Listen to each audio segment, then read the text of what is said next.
What's up, guys? Gilmore, Hale, and Donald here, dropping episode 7 of the Sideline Social. Pick 'em week 3.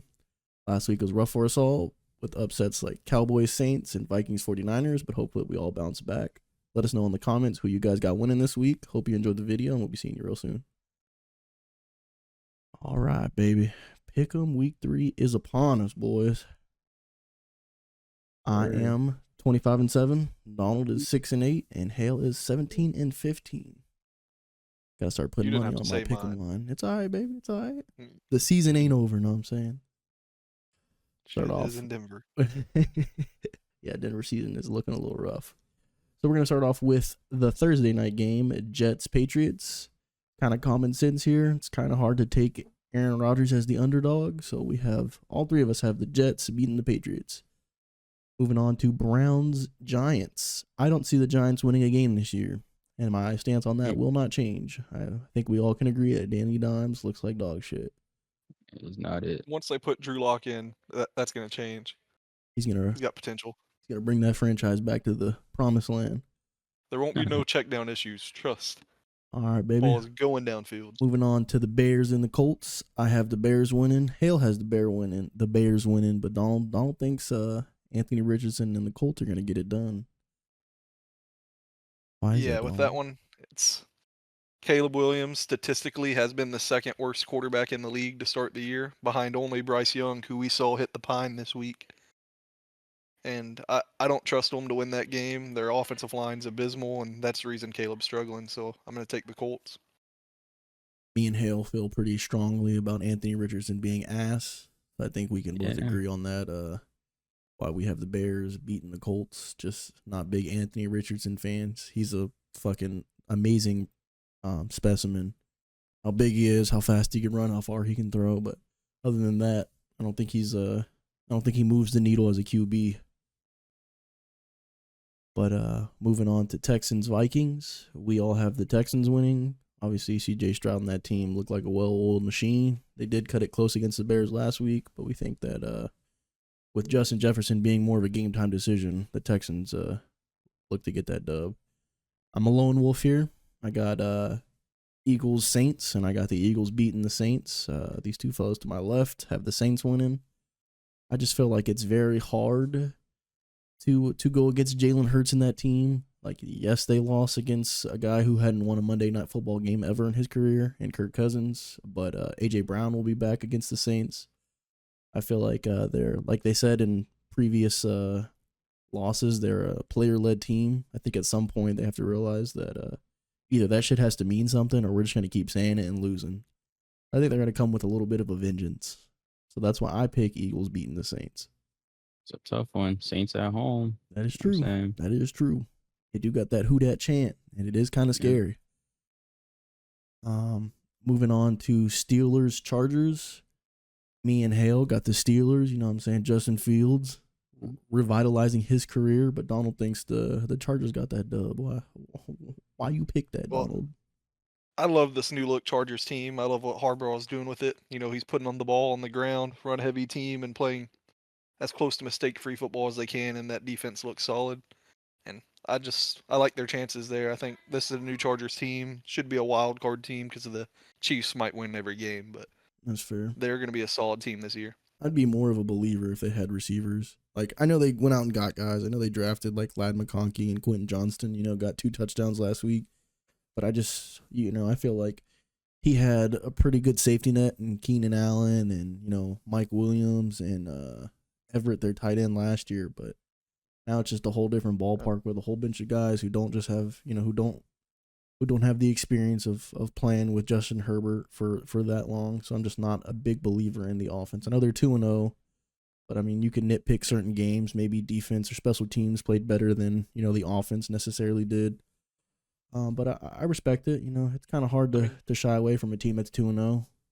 This is my for fun matchup of the week, too. The way Joe Alt's played, 0 pressures allowed against Matt Crosby. I can't wait to see him line up across from T.J. Watt, if they line up T.J. Watt on that side at all. So this is going to be fun to watch. According to ESPN, though, Justin Herbert's questionable. Joshua Palmer's questionable. Hayden Hurst is questionable. They got a lot of injury. Joey Bosa. A lot of guys are questionable for this upcoming game. Their defense is a little younger. I mean, they're a solid team. I just don't think they're there yet to be winning like how they have been. Yeah, so. I feel like at some point it's Yeah. gonna fizzle out. But I see y'all's point. moving on to Buccaneers Broncos again. Broncos Giants. Same team in my mind. I don't see them winning. I don't see them beating the Bucks. I wish we could have beat the Bucks, but marbles don't always fall in your basket. So it is what it is. We'll take that loss. But yeah, I think we all agree that we all got front row tickets to the Bake Show. He's playing hella nice football right now. Moving on to the Green Bay Packers and Tennessee Titans. Again, Will Levis is not a needle mover. That team ain't moving. I don't give a fuck who the Green Bay Packers have at quarterback. I know who the Tennessee Titans have at quarterback. Not a believer. I don't think any of us here are believers. That's an easy gimme. We got Green Bay over the Titans. Moving on to Raiders Panthers. Again, there's going to be a lot of teams that aren't going to win anytime soon, and the Panthers fall in that category of teams that aren't just gonna win. I don't see them winning anytime soon. For the last 2 hours, me and Donald, tried to watch the All 22 film on Bryce Young, but there was no bright spots. We caught ourselves being like, oh, that was a nice pass because it was a fucking completion, because he had very few completions. And it just could be a sleeper though. They got the red rifle, baby. You know what I'm saying? Oh yeah, I guess he is starting. That might be the least talented team in football. But that is true. Yeah, no, they got 53 bodies, and that's about it. They ain't got no talent. And their best bodies on a stretcher in the hospital, Derek Brown. But he called it quits, and so did the rest of the team. Moving on to the Seahawks-Dolphins game. Geno Smith and the Seahawks look pretty good. The defense is nice and young and well-oiled. Miami Dolphins obviously lost to him. It's kind of tough to lose your starting quarterback and think you're going to go out there and quote-unquote win it for him. We all have the Seahawks winning that. It's pretty much a gimme. Now moving on to the Lions and the Cardinals. I cannot say my team is going to lose with full faith yet. It's too early in the season to believe that we're going to be ass. I know these guys, feel different. So go ahead and give us a little insight on why One Pride ain't got it in the bag this week. So for me, if Jared Goff plays the way he plays last week, I don't know if y'all beat any of the top 8 teams in the NFC. That's fair. I don't consider y'all that good with him playing like that, Mm-hmm. especially if y'all have him throw 40 times a game. Y'all need to shift down, let Gibbs and Montgomery do their job. Yeah. Hale? That's true. I mean, yeah, I had Arizona as a sleeper pick for a lot of their schedule. So I mean, I knew they were looking at their roster on paper. They look like a good roster coming in, and Kyler's playing out his mind, or he's starting to get back to old form. Last week, perfect QBR. Marvin Harrison Jr. was amazing already in week 2. So it's gonna be make sure to start him in your fantasy football this year, boys. Don't listen to Gilmore and bench him. Moving on to the Ravens and the Cowboys. Would not be a sports talk show if we did not shit on the Cowboys. The Saints did that for us last week, and I think the Ravens are going to double down and do it again. So me and Donald have Ravens over Cowboys. Hale, please let us know how the Cowboys will beat the Ravens. Hey, bro, like you said, it's hard to believe that my team's going to be pooped this early on. You know what I'm saying? It's only week 2. I mean, one was a hard-fought loss, and the other one was belt to ass. It's all right, bro. We're a resilient team. We're going to come back this week. Never quit. Yeah, on God, bro. The Cowboys, bro. Right. America's team, baby. Every week. Shit. Moving on to San Fran and the Rams, baby. We all have, well, let me rephrase that. Me and Donald have San Fran beating the Rams. Hale thinks Matthew Stafford and a whole bunch of fucking lawn chairs can beat the San Francisco team. They did lose to the Vikings, but if you ever even looked at this, the Rams IR, it is 17 pages long. So give us a little insight, Hale, on why you feel the Rams are going to beat the 49ers. I just feel like Matthew Stafford is gonna find Jordan Whittington a lot. Jordan Whittington is their rookie. He played great in the preseason. This is gonna be his coming out party. I feel like the Niners they're missing Deebo Samuel. They're not clicking on all cylinders like they were last year. Their defense didn't play very good, and they lost last week to the Vikings. And nobody thought the Vikings would be good. So no. I mean, I just think it's a prime game for them to lose. Like I don't feel like any team is like a guaranteed um loss besides the Panthers. So That's fair. yeah, I don't think the Rams are just some trash team just because they're hurt.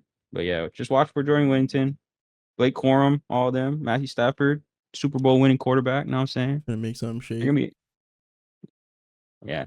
That's all I got. Moving on to Patrick Mahomes and the referees. They play the Falcons. We all have KC winning that game, obviously. When you got more than 53 players on your team, you got a back judge and a front judge and the sideline. You know what I'm saying? You got a better chance of beating teams. Moving on to the Bills and the Jaguars. We all picked the Bills to beat the Jaguars. Josh Allen looks honestly like he looked kind of shit. It was kind of tough to watch him play. On my fantasy team, he didn't look like a well-oiled machine, like I like to say. But it's hard. But that guy James Cook. Yeah, that's what I'm saying. It is hard to ignore. They like to run the fucking rock, and there's very few teams to stop them from running that rock. So that's a good. It'll be a good game. Good Monday night game. Moving on to the second Monday night game, we got Bengals and Commanders. I do not think the Bengals are going to drop this one. I think they have a little bit of vengeance in their stomach after playing the Chiefs. I think it's going to be a tough game. I do think Jalen Daniels is going to play great. He's my favorite rookie out of all the rookie QBs. So it's kind of pains me to say that he's going to lose. But yeah, I got Bengals. Donald has Bengals, but Hale thinks the Commanders are going to sneak away with the dub. So what do you know that we don't, Hale? I mean, just to start the season, Joe Shiesty hasn't looked too good so far. So yeah, the Washington Redskins, the Commanders, they're a solid team. They got a lot of new pieces. I just don't feel like the Bengals are clicking on all cylinders, and we're used to seeing them start slow. So I just think this is another L for them. That would be pretty detrimental to Joe Shiesty. But that's our pick'em week 3 slate. Again, Hale went 17-15. Donald went 6-8. I went 25-7. So let us know what your guys' record is going into week 3. We appreciate you guys stopping by and watching the video. Be on the lookout for a week 2 video recap coming real soon. And yeah, you guys have a good night.